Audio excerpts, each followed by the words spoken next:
I would like to hear if you see the connection between the two worlds, the spiritual and the physical. What can we think will be possible in the future regarding the connection between the two worlds? The most sophisticated modern science does, in my view, if you understand it correctly, is it demonstrates that the way that the physical world operates is not only due to other physical interactions, that there's something else that goes on. But it's part and parcel of the scientific perspective, and in a funny way, this is very true in Kabbalistic teachings as well, that you can't appeal to the deterministic side of the boundary to tell you what lies on the transcendental side, so to speak.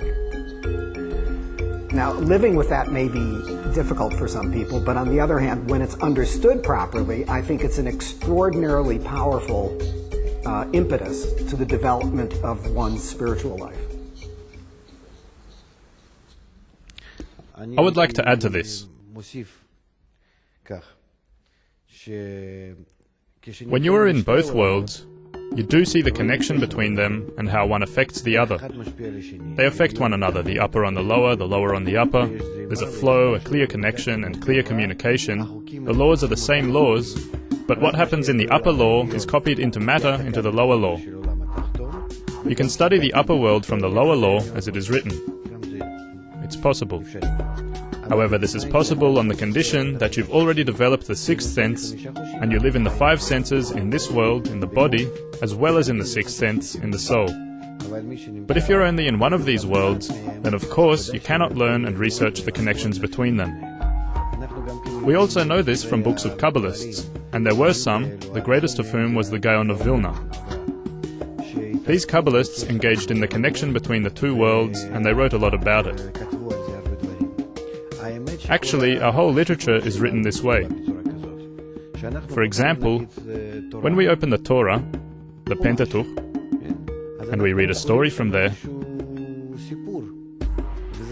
it's a story written as if it's happening in this world. However, the secret of the story is that through this world, you can see the spiritual world. And then, if you have that sixth sense, then you can see that higher degree, and what it's about, and what those who wrote the holy books actually meant. Why are they called holy? It's because they discuss the spiritual world and not this world. They're not history books. So we're just talking about a science, the wisdom of Kabbalah, which helps us see the whole of reality directly, from below to above, and vice versa.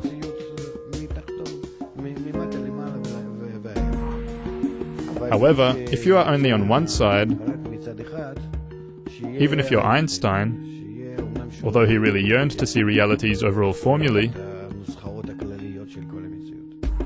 or even if you're the greatest Kabbalist, but without a body,